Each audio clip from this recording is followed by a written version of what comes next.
The story begins on Halloween night at a crowded party. Eric, after taking a drink, finally works up the courage to confess his feelings to his crush, Ava. But just then, another guy pulls up in his car and steals the moment. Feeling defeated, Eric walks to the side. That's when he notices a box. Out of the box emerges a Jester. He tries to remove his mask, but it only comes off slightly. The rest stays stuck to his face. In his hand, he carries a candle. The Jester follows Eric into the party. Ava is playing a game with her eyes closed, holding a bat. Suddenly, the Jester wraps Eric in a cloth, making him disappear. The partygoers try to stop Ava from swinging, but it's too late. She accidentally beats Eric to death with the bat. The Jester then wanders into town. He approaches a man and shows him a card trick. The scene shifts to a girl named Max. She's getting ready for Halloween, dressed as a magician. Her younger sister is dressed as a ninja. Her sister asked why Max is wearing a costume. Max thought she'd be going trick-or-treating with her mom and sister, but her mom tells her she's too old now,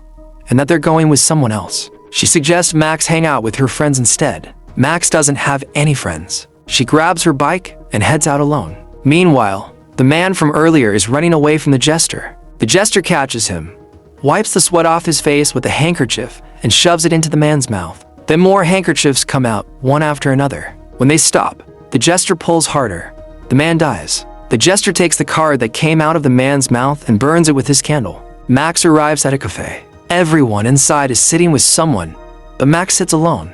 She notices a waiter named Darren, who recognizes her from class. Max introduces herself, and Darren calls her Magic Max. The girls nearby laugh. Suddenly, the Jester sits in front of Max and shows her a card trick. Max picks a card, but she figures it out before the trick ends. She explains it, then shows the Jester one of her own tricks. To everyone's surprise, she fools the Jester. Frustrated, he leaves. Max leaves the cafe, only to find her bike tire punctured. Heartbroken, she cries. The scene shifts to three friends wandering the Halloween streets at night.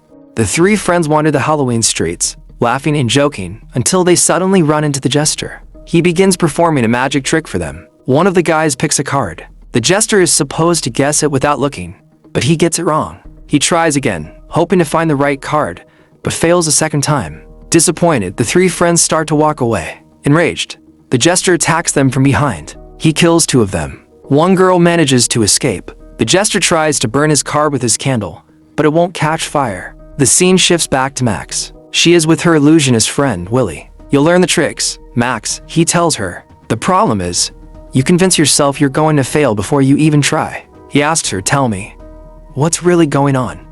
You didn't come all the way here just because of a flat tire. Max admits, I don't know what I'm doing wrong. I just don't fit in anywhere. The other kids treat me terribly. I feel so stupid. Willie shows her a magic wand. What is this? He asks. It's just a piece of wood, he says. A magic wand is only a piece of wood in the hands of most people. In the hands of those kids at school, it's nothing. But in your hands, it can do real magic. Max shows Willie a trick.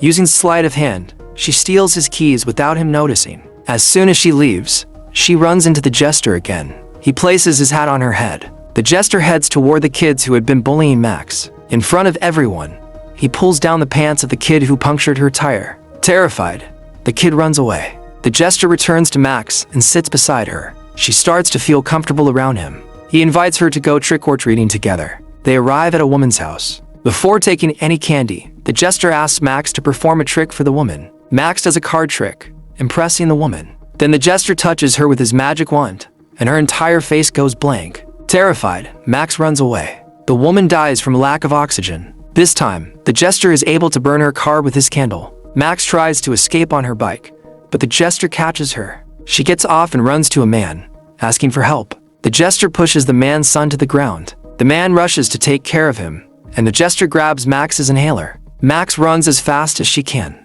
Her exertion makes her breathing labored. She hides inside a trash bag, trying to catch her breath. The Jester found her. He dragged Max back to the same place where the story had begun. Max froze in horror when she saw Eric's dead body. She tried to run, but she couldn't escape. What is all this? She asked, her voice trembling. The Jester didn't answer. Frantically, Max grabbed a board to communicate. Through it, the Jester wrote, I don't want to kill you.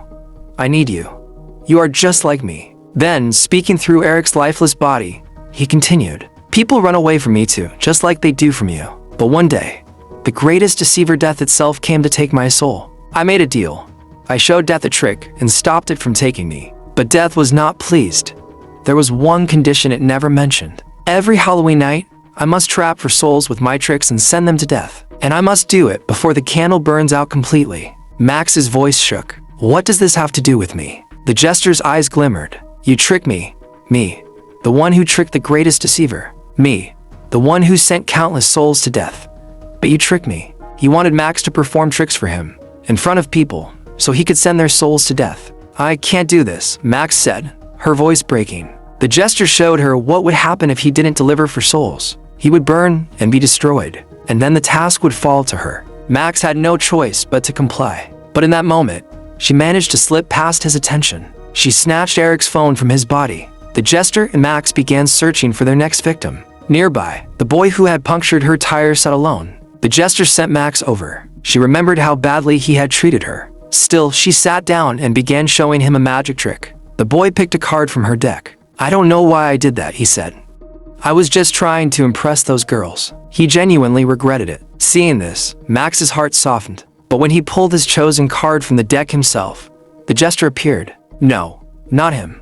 Max shouted. The boy's anger flared, remembering how the Jester had humiliated him before. But he couldn't catch him. With a wave of his hand, the Jester trapped the boy inside his jacket. Max tried to save him, but it was no use. She begged the Jester to stop, but he killed the boy anyway. Feeling sick, Max secretly pulled out the phone, dialed 911, and slipped it back into her pocket. The Jester took her along to find their next victim. On the way, they passed Halloween pumpkins, which the Jester set ablaze. Police officers arrived from behind. They asked if anyone had a mobile phone. The Jester denied it completely, but Max had the phone. The police handcuffed the Jester. Using his magic, he unlocked the cuffs and put them on one officer's hands instead. The cuffs sliced off the officer's hands. The other officer fired at him, but the Jester killed her too.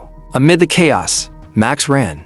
She found another man and begged for help. There's a man chasing me. He kidnapped me, she cried. The man put Max in his car and drove toward the police station. He asked her name and age. That's a boy's name, he said. For your age, you should be wearing clothes like a girl.